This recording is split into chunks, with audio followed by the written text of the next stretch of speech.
ધર્મ અને સેવાના સમન્વયનું પર્વ એટલે જલારામ જયંતિ। આજે ટીંબી ગામમાં પણ જલારામ બાપાની જન્મ જયંતિની ઉજવણી કરવામાં આવી હતી। સવારથી જ ટીંબીના જલારામ મંદિરમાં ભક્તિભાવનું અદ્ભુત વાતાવરણ છવાઈ ગયું હતું। હજારોની સંખ્યામાં ભક્તોએ મંદિરમાં ઉપસ્થિત રહીને જલારામ બાપાની વિશેષ પૂજા આરતી અને મહાપ્રસાદનો લાભ લીધો હતો। આ ધાર્મિક અવસરે જલારામ સેવક મંડળ દ્વારા માનવતાનો ઉત્તમ સંદેશ આપતા બ્લડ ડોનેશન કેમ્પનું આયોજન કરવામાં આવ્યું હતું। સમગ્ર દિવસ દરમિયાન મંદિર પરિસરમાં ભક્તિ ગીતોના મધુર સ્વરો સતત ગુંજતા રહ્યા હતા અને જલારામ બાપાના જયઘોષોથી વાતાવરણ ભક્તિમય બની ગયું હતું। આ વર્ષે જલારામ બાપાની જે 226મી જલારામ જયંતિ ઉજવાઈ રહી છે, એમાં અમારા ટીંબી ગામમાં અમે જલારામ મંદિર છે ત્યાં લગભગ આશરે 25 વર્ષથી જલારામ જયંતિ ઉજવતા આવ્યા છે।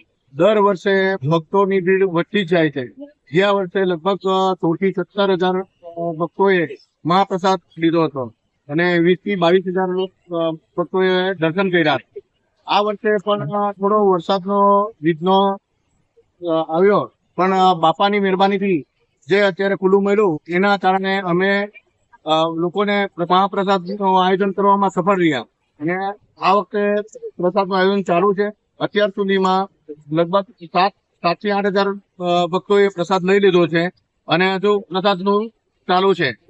દર વર્ષે બ્લડ ડોનેટ આયોજનનું પણ આયોજન કરવામાં આવે છે કેમ્પનું, જે આ વર્ષે પણ છે। તો આ વર્ષે પણ બ્લડ ડોનેટ લોકો કરે જ છે। બહેનો પણ અહીંયા બ્લડ ડોનેટ કરતા છે આ વખતે, એ બધાને માટે ખૂબ ખૂબ ધન્યવાદ।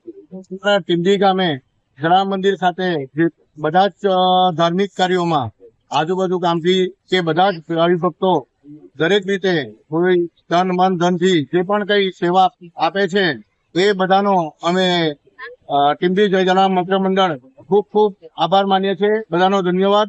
અમારા આ ટીંબી જય જલારામ મિત્ર મંડળના આયોજનમાં જે આ મંદિર ખાતે લોકો આજુબાજુથી સેવા કરવા તથા દાન માટે જે બી બધા અમને સહભાગી થાય છે એમનો અમે જય જલારામ મિત્ર મંડળ તરફથી ખૂબ ખૂબ આભાર માનીએ છીએ। જય જલારામ બધાને।